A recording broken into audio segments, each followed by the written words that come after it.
What the hell are you doing? I asked myself that question in between games of Guilty Gear Plus R recently. Having not played the game in about a month, I got my feet wet in a ranked match before getting challenged by a Slayer player who proceeded to kick my ass for the next 40 minutes. I'd randomly get close to taking a round every now and then, but it wasn't consistent. I was solving basic problems, like realizing certain moves wouldn't work well in this matchup. It just so happens that one of those moves is one of Axel's primary tools. 3P is a big part of Axel's Okizeme game, so not being able to run up and do it after a knockdown given some of Slayer's moves really threw me off.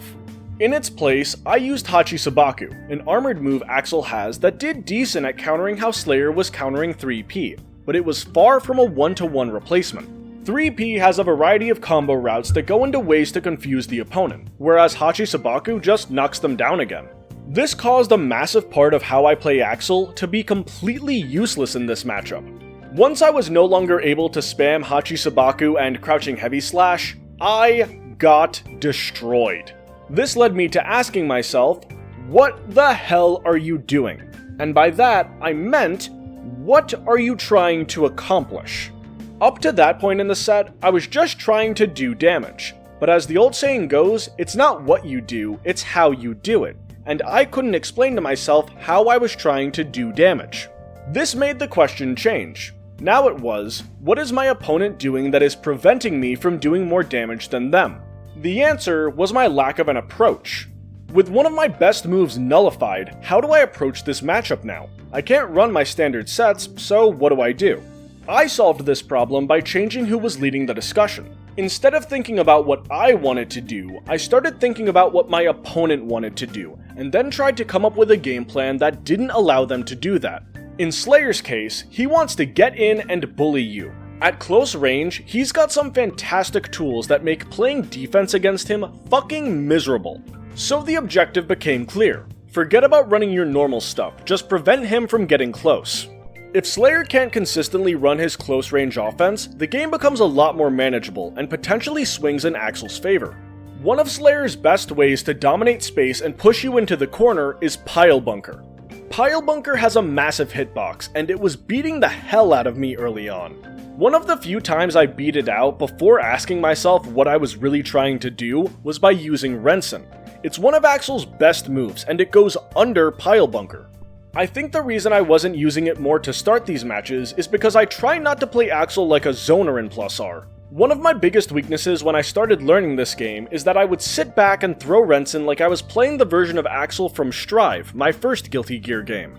Axel in Plus R is not built for full screen zoning. He's built for mid-range bullying followed by close range battering, so going for raw Rensens was something I've tried to actively avoid. It was only by pulling back my view and looking for ways to effectively zone in this matchup that I got over that aversion and started making better use of Rensen on its own instead of just as a combo tool.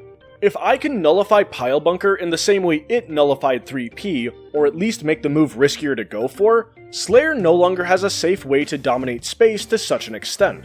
Without Pile Bunker, Slayer no longer has a forcible way to back me into the corner if we're playing each other at a distance. If Slayer wants to get into his best ranges now, he'll have to use movement effectively, and that plays into Axel's hand.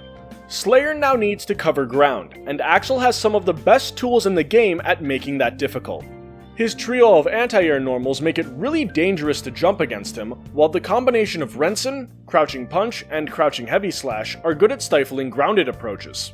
The one difficulty is that they all require a bit of prediction since Axel lacks any catch-all buttons, but they all get the job done quite effectively in combination with each other if you're playing someone close to your skill level, which was the case here. This person was obviously better than me, but it wasn't by such a margin as to be insurmountable once I figured out what I was trying to do.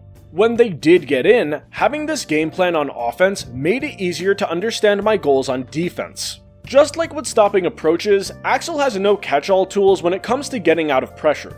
My goal here was to push them out with kicks and faultless defense, then use moves like Far Slash and my anti-ground approach buttons to push them out even further.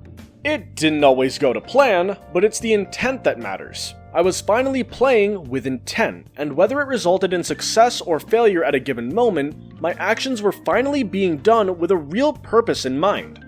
Once I figured out that my approach to this matchup had to be zoning, everything else became a lot easier. I may not have won more matches, but I was playing more effectively.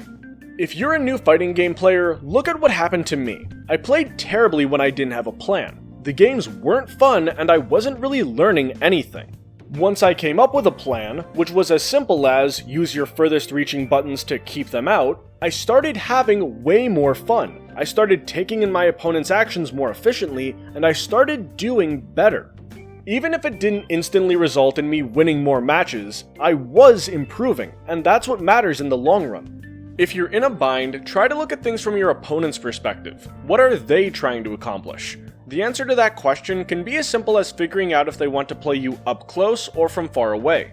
From there, your game plan can start with choosing moves and tactics that will make it more difficult for them to get into that range. Finding the answer to one thing can cause a domino effect that'll start showing you answers to other things, and soon enough, you'll have a pretty fleshed out strategy. If you enjoyed this video, you can see the start of my journey with Plus R in the Diaries of a Beginner playlist, and if you'd like to see me learning multiple fighting games now, you can check out episode 1 of my new series, Welcome to Noob Haven.